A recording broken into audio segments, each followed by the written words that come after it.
Welcome to our channel. ఈరోజు Bigg Boss 50th day review చూద్దాము. మనం సక్సెస్ఫుల్లీ 50 డేస్ ఎపిసోడ్స్ చూసాం చాలా ఓపిక్గా. మనం ఎంతైనా గ్రేట్. బిగ్ బాస్ని అది కూడా సీజన్ 9ని 50 డేస్ చూసామంటే అంత నాగార్జున గారి పుణ్యమే అని చెప్పుకోవాలి. అండ్ ఈరోజు ఎపిసోడ్లో సంజన, మాధురి, సుమన్ శెట్టి ముగ్గురు కొట్టుకోవడం ఒక్కటే తక్కువ, మిగతా అన్నీ చేసేసారు. చాలా తిట్టుకున్నారు, ఒకళ్ళ మీద ఒకళ్ళు కారాలు మిరియాలు నూరుకున్నారు.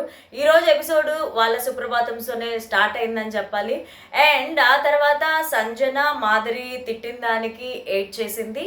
అండ్ సంజనాని ఊరుకోబెట్టడానికి ఇమాన్యుయల్ అయితే చాలా ట్రై చేశాడు. అమ్మ నీదే తప్పు, మాధురి గారిది తప్పు లేదు, సుమన్ గారిది తప్పు లేదు, నువ్వు తెలుగులో కరెక్ట్గా మాట్లాడకపోవడం వల్ల వచ్చిన చిక్కులు ఇవన్నీ. సో నేను మీకు క్లాసెస్ చెప్తాను అన్నట్టుగా కామెడీగా కొంచెం ఆవిడ్ని ఓదార్చడానికి ట్రై చేశారు అని చెప్పాలి. అండ్ ఆ తర్వాత ఈరోజు బిగ్ బాస్ ఎప్పుడు ఎవరిని హౌస్లోకి పంపిస్తారో, ఎప్పుడు ఎవరిని హౌస్లో నుంచి బయటకు పంపిస్తారో ఏం తెలియట్లేదు. ఈ సీజన్ 9లో అయితే చాలా కన్ఫ్యూజింగ్గా ఉంది, చూసే వాళ్ళకి హెడ్ఏక్గా కూడా అనిపిస్తుంది. అండ్ ఈరోజు ఎపిసోడ్లో సడన్గా వీళ్ళంతా మాట్లాడుకుంటూ ఉన్నప్పుడు శ్రీజ ఎంట్రీ ఇచ్చింది. శ్రీజకి ఇద్దరిని నామినేట్ చేసే రైట్ ఇచ్చి బిగ్ బాస్ హౌస్ లోపలికి పంపించాడు. అసలు శ్రీజ ఎంట్రీ ఎందుకు ఇచ్చింది నాకైతే ఏం అర్థం కాలేదు. నేను ఫస్ట్ నుంచి ఫాలో అవుతున్నా, శ్రీజ ఎందుకు ఎంట్రీ ఇచ్చిందో అర్థం కాలేదు. మీకు ఎవరికైనా అర్థమైతే ప్లీజ్ కామెంట్లో చెప్పరా. అండ్ ఈరోజు శ్రీజ ఎంట్రీ తర్వాత ఎవరినైనా నామినేట్ చేయమని చెప్పి బిగ్ బాస్ చెప్తాడు. బిగ్ బాస్ చెప్పిన దానికి రివర్స్లో ఈ అమ్మాయి నామినేట్ చేయకుండా ఆ అమ్మాయి ఎందుకు బయటికి వెళ్ళిందో వాళ్ళని టార్గెట్ చేసి మాట్లాడింది.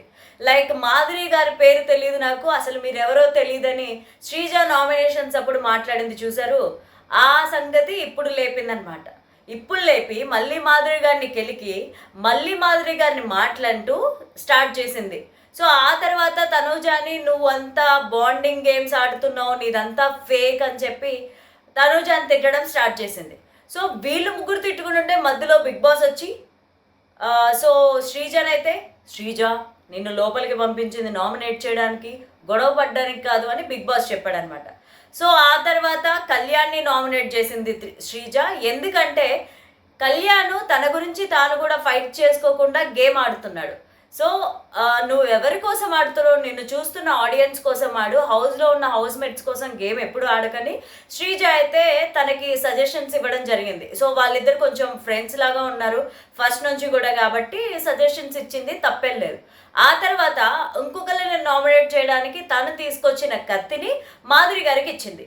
సో దువ్వాడ మాధురి గారు ఏం చేశారంటే ఆ కత్తిని తీసుకెళ్ళి రీతు పొట్టులో పొడిచారనమాట. సో రీతుని నామినేట్ చేశారు. ఇంకా రీతు ఊరుకుంటుందో చెప్పండి? కామెడీ చేస్తేనే అంత పెద్దగా నవ్వే రీతు కోపంగా నామినేట్ చేస్తే ఊరుకుంటుందా? అందుకు రివర్స్ అయింది రీతు. నువ్వు నన్ను ఎందుకు నామినేట్ చేసావు, అసలు నీ గ్రూప్లో ఎందుకు తీసుకున్నావు గేమ్ ఆడడానికి అని చెప్పి రివర్స్లో మాట్లాడడం జరిగింది. అండ్ మాధురి ఏమన్నా తక్కువ తిందా? మాధురి గారు కూడా తక్కువేం తినలేదు. మాధురి రివర్స్లో నువ్వే వచ్చావు నాతో నా గ్రూప్లోకి గేమ్ ఆడడానికి అన్నట్టుగా ఎటకారంగా మాట్లాడింది. సో వీళ్ళిద్దరి మధ్య ఒక వరల్డ్ వార్ జరిగిందనే చెప్పాలి. ఈ రోజు అంతా రచ్చే జరిగింది ఎపిసోడ్ అంతా కూడా. చూసే వాళ్ళకి కొంచెం ఎంటర్టైనింగ్గా అనిపించినా కాస్త బోరింగ్గానే అనిపించింది నాకైతే. సో మాధురికి రీతుకి మధ్య నామినేషన్స్ విషయంలో గొడవ అయితే జరిగింది. ఆ తర్వాత వీళ్ళిద్దరూ మాట్లాడుకున్న తర్వాత ఇదే ఈ రోజంతా కూడా రచ్చలాగా సాగింది. నామినేషన్స్లో నువ్వెందుకు నన్ను నామినేట్ చేసావు, నా నామినేషన్స్లో నువ్వెందుకు తలకాయ దూరుస్తున్నావు, జరిగాయి ఈరోజు ఎపిసోడ్ అంతా కూడా. చెత్తగా ఉంది ఎపిసోడ్ అంతా కూడా. నాకైతే అస్సలు నచ్చలేదు. మీకేమన్నా నచ్చిందా? ఈ ఎపిసోడ్లో మీకు నచ్చిన ఎలిమెంట్స్ ఏంటి కామెంట్లో తెలియచేయండి. Thank you for watching.